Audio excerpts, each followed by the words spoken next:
I'm nervous. And, Kevin and I exchanged some texts recently, and he asked me, and I said, oh, God, I'm not ready yet. Maybe in the fall I'll be ready. And we've been talking about it for months. And then last week, Friday, I sent him a text, and I said, so did you find anybody? And he wrote back and said, I'm glad you're interested.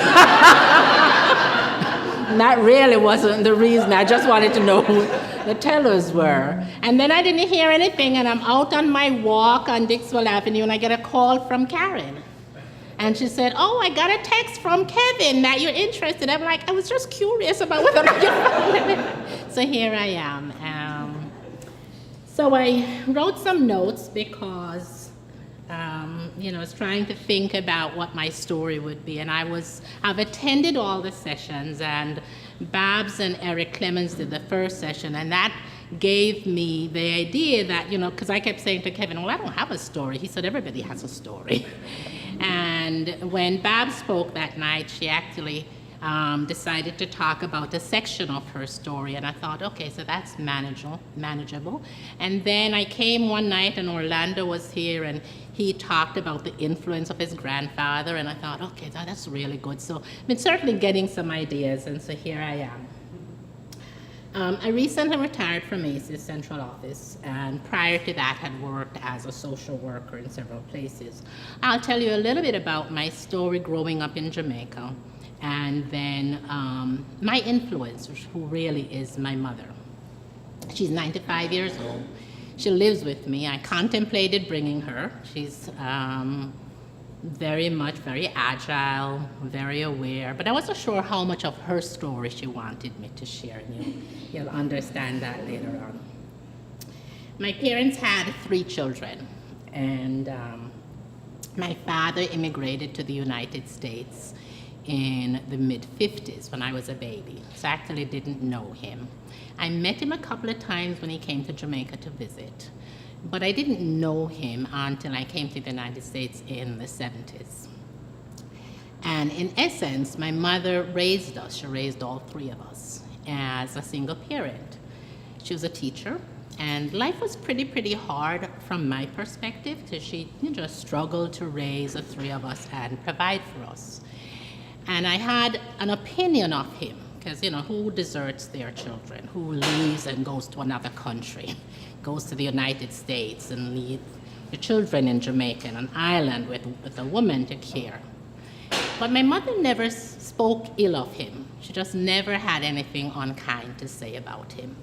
And when others spoke about him, if they attempted to say something negative about him, she would stop that right in their tracks. She's a very strong woman, for those of you who know her. She's very opinionated, and she's very strong, and she just never allowed anybody to speak ill of him. So her opinion of him was really in a stark contrast to my opinion of him. But she just never allowed that. She installed some really clear rules for us around treating others. And the first one that stayed with me and stayed with me my entire life is around helping others. So while she struggled, she had her rules were, you pay the bills first, you pay the housekeeper, and you pay your school fees. And I need to just stop and talk a little bit about education in the island. So in order to go to a high school in Jamaica, you have to take this exam. It's called a common entrance exam. You take it at about age 9 or 10. Jamaica was an English colony, and they gained their independence in 1962. But the educational system is still based, on the English standards and the English education system. So you have to take an exam that allows you to go into a high school, and while it's a public high school, your parents still have to pay. And so all 3 of us took this exam. It's a national exam. The results are not sent to your parents individually, so there's no kind of private information. It's not that there's you get a letter and it tells you you've passed or you failed. It's published in the national newspaper, and that's your first that's your first piece of information about whether or not you pass. And if your name is not in the paper, it just means that you didn't pass. So, and it's set by the University of Cambridge, and it's scored in England and sent back to Jamaica. So everybody knows when the results are coming back. We know when the date that the national newspaper will be printing. And every parent and every child is at the newsstand trying to buy that newspaper. And that determines if you go into a high school or you go to a secondary school. So all three of my siblings and I went to high school, but that meant my mother also had to pay. We went to boarding school. So we initially lived in a small village that didn't have any high schools. So that meant not only she had to pay for tuition, but she had to pay room and board. And again, she's doing this on a teacher's salary. I want to stop a little bit and just talk about getting to America. So the reason why it became important, I should back up, I'm so sorry. You get to high school, and then at the high school you have to take an exam. It's called O-levels. And you have to take that again. It's published in the national newspaper. And you have to get a minimum of 4 O-level classes, which means it's graded again by University of Cambridge. So you have to pass it at a certain level. And then from there you go on to A-levels. So getting to the only university on the island is very hard. I think you have to have 5 or 6 O-level exams and 3 or 4 A-level exams. And it's not like you get an A, B, C, or D. It's you pass it or not. And again, it's in the national newspaper. So the entire country knows, you pass 4 subjects or you pass 5 subjects. So getting into the university is really hard, and education was really important to my mother. She felt like it was the only thing that would give us an opportunity to do something else. So getting my education meant coming to the United States. And coming to the United States means you have to have somebody to sponsor you. So I contacted the father I didn't know, and he was a U.S. citizen. And he agreed to sponsor me. By this time, my sister was there, but the United States government had categories. So the first category would be children of a U.S. citizen, spouse or children of a U.S. citizen, and then it's siblings, etc. So although my sister was here, she was not yet a U.S. citizen. She was a permanent resident. So my father was the sponsorship. And what that meant was a sponsor. And what that meant at the time, he had to have gainful employment. He had to be able to demonstrate that he was willing to support me so that I would not become a burden on the U.S. government, that he had no criminal records, that he had gainful and steady employment, and had lived someplace wherever he lived for quite some time. That's his role as a sponsor. As the person applying, it means that I had to go to the U.S. Embassy multiple times over probably 10 years. We're not talking a short period of time, because sponsorship doesn't happen quickly. So you go in and you apply, and that means, my mother didn't drive, so I had to take transportation to get to the U.S. Embassy in the city, about an hour and a half. You had to get there an ungodly hour. That's all I can remember is I would be standing in line with hundreds of people, at 3, 4 o'clock in the morning, waiting for the number, and a security guard would come out, and he would count the numbers of individuals who were eligible to get into the building that day. You never knew where you stood. You never knew what your number was and what their criteria was to get into the building.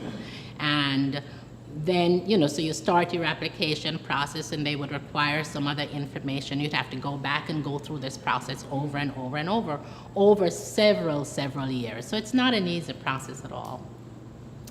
But I came in the 70s, and I came to go to school, and My sister was already here. She was also in school. She was working 3 or 4 jobs. And so I needed to support myself. My dad was here, and he he provided a place for me to live. So I actually took classes at Housatonic Community College, but really wanted to get into a 4-year school. So I moved to New Haven, and I got a job working with a family in Woodbridge. They needed somebody to clean their house. So I cleaned their house 2 days a week. And then they asked me if I could help them with babysitting their children after school, I think 2 or 3 days a week. So I started doing that. And I was taking classes at Southern at the time, and I was sharing an apartment with a friend. And then they offered me the opportunity. They owned Stone School of Business, and they had apartments at 129 York Street. They had 50 units where the students from Stone Academy lived. And so they offered me an apartment there if I would be the house mother. So now I'm cleaning their house, and I'm babysitting, and I now took the job to be the house mother because I had a free apartment. And then they asked me if I would be willing to clean the apartments. So I was cleaning the apartments when the students vacated. In June, I spent the entire summer just cleaning and cleaning and cleaning. I was buffing floors. So I was able to actually put myself through that. Because if you are a foreigner, even when you get to the United States, you're not supposed to ask for scholarships. You're not supposed to ask for assistance. So I could not ask for any assistance, and did not ask, and really worked to put myself through school. And that's similar for my sister. My brother actually went to Germany where he studied engineering.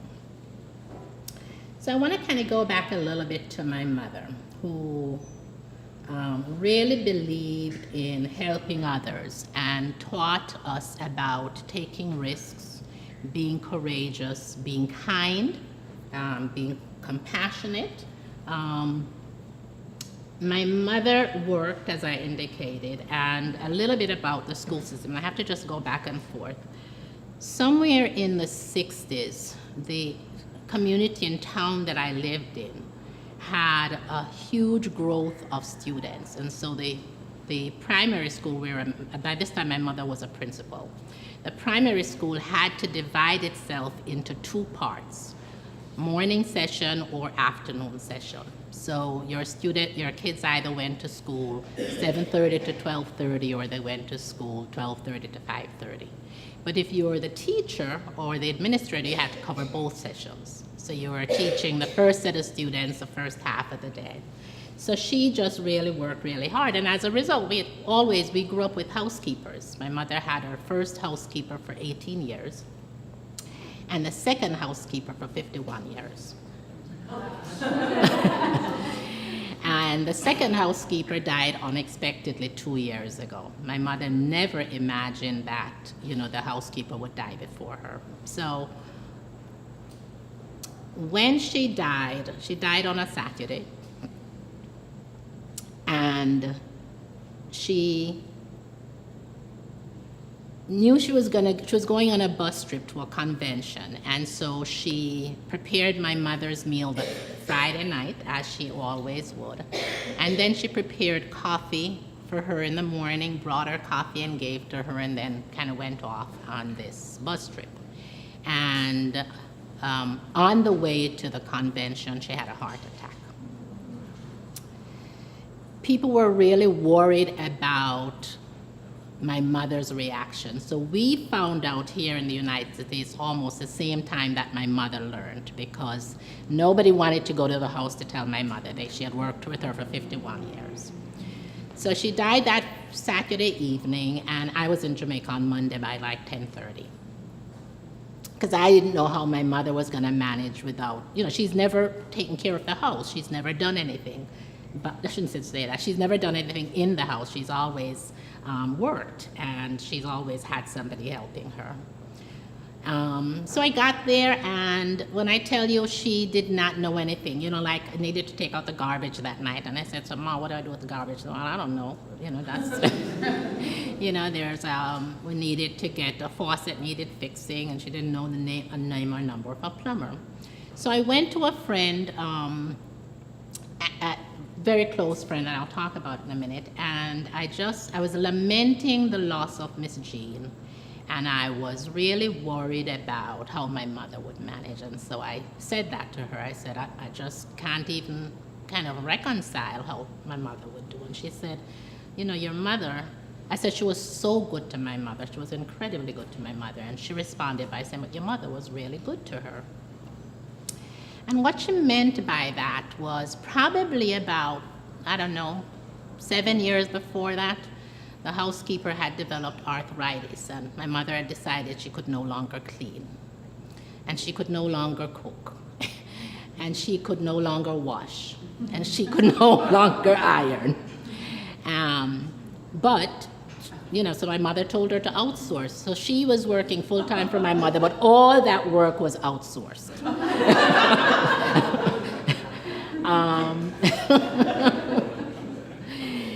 You know, I'd go home and somebody would appear who was going to be ironing the clothes. And I'd call the housekeeper, and she said, oh, yes, Miss Claudette, just such as is going to do the iron for me. My mother retired in 1984, and by then she was a U.S. citizen, and the United States government requires you to be in the United States 6 months out of the year. So that meant she could not stay in Jamaica more than 6 months. So she was here 6 months every year since 1984, but the housekeeper was there full time, typically by herself.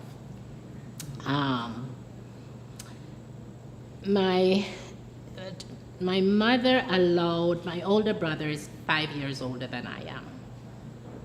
And as I indicated, we initially lived in a small village, but somewhere in the early 60s, we moved to the town where my mom lived now, which had the major high schools, which meant we no longer had to board at a boarding school. But lots of kids came in from all over the country, where there was a girls' high school and a boys' high school. And my brother lived at home, we all lived at home. But during the course of that time, my brother had several of his friends live with us. And there was one story or the other. Typically had to do with money, had to do with kind of not being able to pay the room and board at the high school. And I just never understood where my mom found the money to feed so many, because it wasn't that they had any money to pay. They just came, and so at different points there were several young men, boys, living with us. Two examples really quickly. One individual lived with us until he left high school, went away, came back, opened a funeral home. And that has grown, the funeral home over the years has grown to a funeral service. They make their own caskets, which they sell all over the island. They have a huge print shop, and they print everything for themselves. They do about 14 funerals on a Saturday. It's pretty huge, of a lot of hearses. And another friend who came back and just started his cable business, and he provides a pretty big cable business now, and they provide a lot of services to the hotels on the North Coast, etc. And the wives of both these young men, so they're no longer young, they're in their 60s. So the spouses of both these individuals have been really good to my mother. You know, she lived there those 6 months, and they just took care of everything. And they're just good. They just love her, and they're attentive to her. And it wasn't until probably 2 to 3 years ago that I learned, actually my mother's 90th birthday was the first time we learned the person who owns the cable service, and it's a pretty big cable service on the island, shared that my mother loaned them the deed to her house when they were growing the business. And it was the same thing for the funeral service that I learned on one visit from the spouse. My mother has never told us, and she's never told anybody. So after I heard that, and I was thinking, talk about the risk she took, because she gave her house, the deed to her house, to others, and they're very, very successful now. But what she said was, you help people and you're never to tell. When I asked her about that, and the fact that she never shared that with any of us, she said, because you're really supposed to help and never tell. How am I doing for time?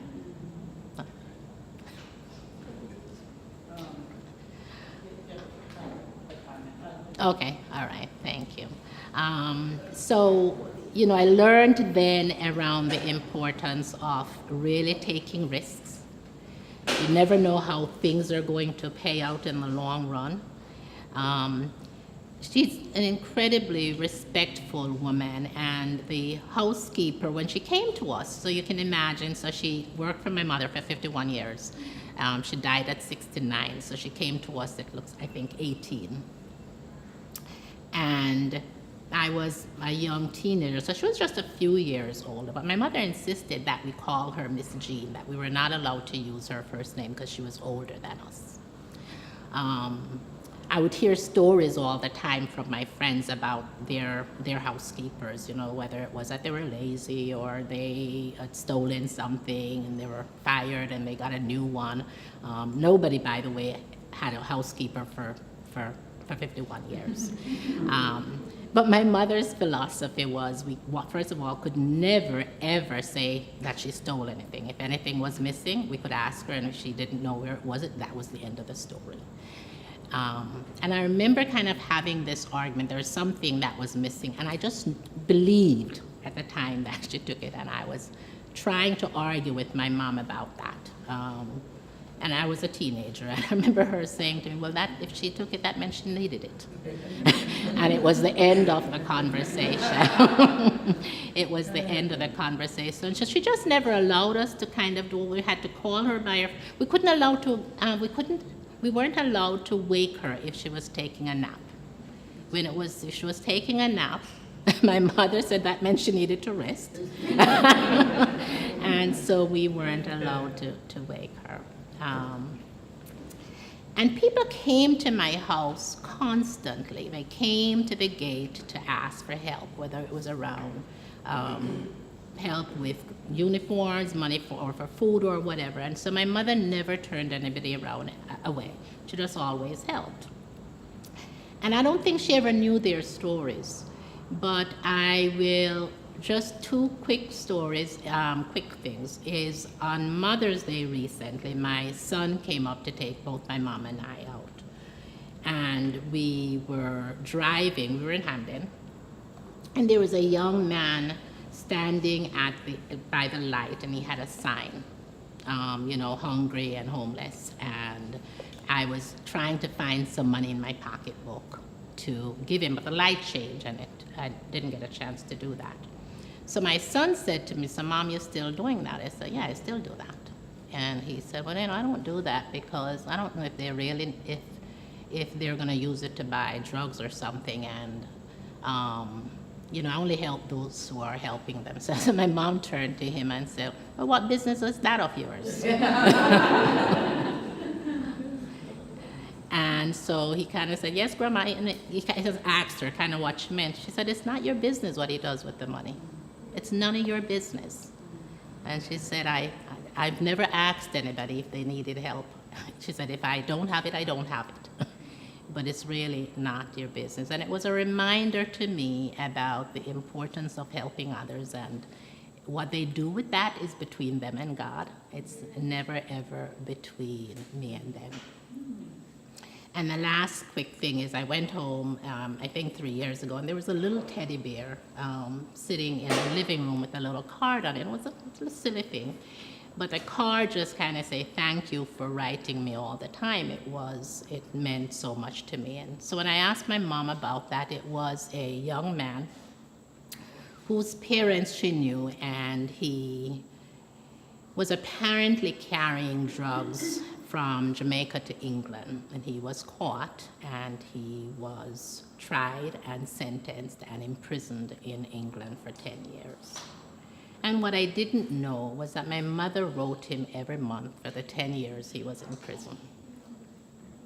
And then when he got out at the end of 10 years, that was a place he found himself. He went straight to her to tell her that it was the only communication he received while he was in a foreign country, in a foreign prison. That's my story. Thank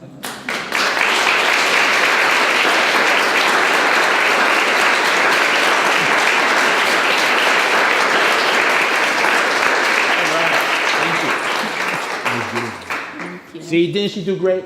Yes. So she's a great storyteller. So I know her mom. You got to know everyone. I people know mother. So we all can tell stories about her mother. Right? Well, how come you didn't tell a story about the time you cut school to go to the beach and then your mom? No. Not that one. So how did you know, you talk about your mom being 95 and how much she's influenced you, but how much of what you do has come from her? So I worked in HR for many years, and individuals would be brought in, would come to the office based on a number of infractions. And I silently prayed before I walked into a room with them. And I asked God all the time to make sure that I was respectful and kind, that I needed to separate the behavior from the person, and that I needed to be fair in all my decisions. So I use that to guide me. I mean, that's how I function in general.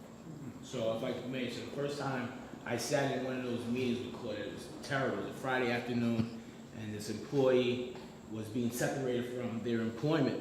And it was a really bad meeting. The person was really emotional. And after the meeting, the lady stood up, and I was like, getting ready, I don't know whether to run, jump, and the lady, and she hugged Claudette and said, thank you.